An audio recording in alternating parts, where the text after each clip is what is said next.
see. Schaffer, what is the breaking point where, say, 5-1 or 6-1 Big Ten champ over a 12-0 AC American champ? Like, that's what I'm asking. That's what I'm asking. I want to put an undefeated team in the playoff before I want to put a one-loss team in the playoff. I understand the argument that one football team is more talented and probably presents a better challenge to another Power 5 team. But I believe that you should be in a playoff if you're undefeated. I think you should have the opportunity to continue to play until somebody beats you.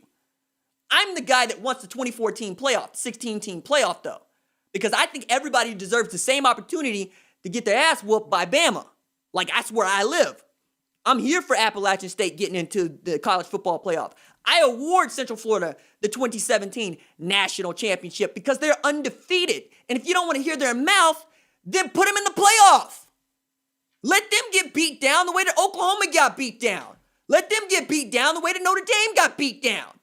What's the difference? The difference is you. The difference is there are more folks that are fans of Oklahoma or Notre Dame than there are of Central Florida or Memphis or SMU or Appalachian State.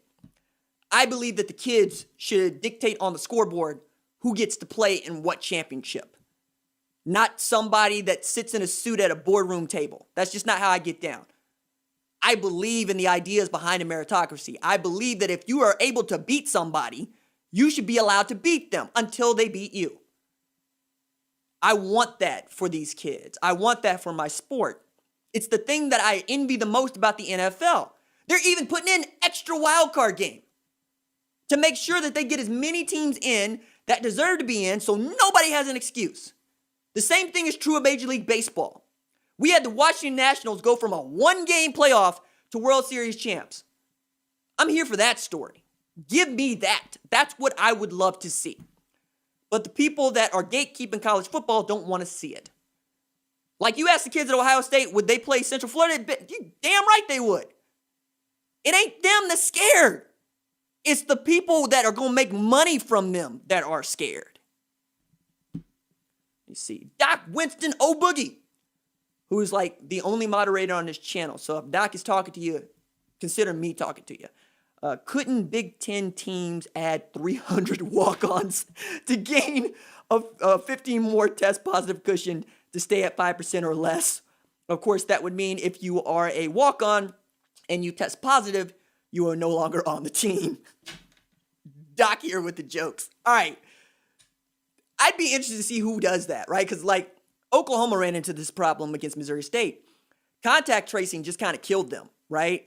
They didn't have that many positives, but it's a football team. They interact with each other. So just counting through the depth chart, there were 19 guys that didn't go through warm-ups against Missouri State. If that can happen at a place like Oklahoma where you have the funds to try to do this safely, why wouldn't it happen at Michigan or Ohio State or Penn State? I submit to you that it will. It's about whether or not they report it. And that was really my argument last week. So Memphis had to postpone a game because they had about 20 kids test positive. Story was Memphis kids got on a party bus after beating Arkansas State. And then we had a Memphis player say, we didn't actually get it from a party bus, we got it from Arkansas State. Turns out some of those players were on the party bus, but some of them did get it from Arkansas State. Because Arkansas State played over the weekend against Kansas State, gets back home, they have to postpone games against Central Arkansas because they tested positive. To which I had asked, are you just going to take people's word on this? Because nobody's been transparent about the COVID numbers and nobody's been transparent about how they're testing. It's a bad look. It's dangerous. Because it's one thing for the kid to be asymptomatic. It's another thing for a kid to end up in ICU like some people had been, right? I'm terrified of that. Let me see. Corey says, shout out Owen. I hope you're talking about Ostrowski, who committed to Army last night. Owen Ostrowski is one of my favorite kiddos and a senior in the 2021 class. Still the most under-recruited kid in Green Country. 6'2", 245, runs like a deer, and he's going to go play football at West Point. Shout out to my man's, Jerry's kid, Owen Ostrowski. It's a really big deal. I'm very happy for him. See what else got in here. Take a question, then we do a read, and then I want to talk about some top 10 kiddos and what we expect from them in the recruiting. Got anything? Oh, he said his name is pronounced Shaft. Schaffler? Okay, cool. John Schaffler. Got it. Thank you for that, because I know Shaft. I know Shaft, right? I know Richard Roundtree. See, that's how you get across to me what you trying to do. You say Shaft. I got it. All right. So let's do a read right quick. I can't believe this. They put this thing back on the schedule. All right. Does your business need to rank higher in the search engines? Do you want everything your company touches to turn to gold? If you answered yes to either of those questions, you and your business need to get your act together.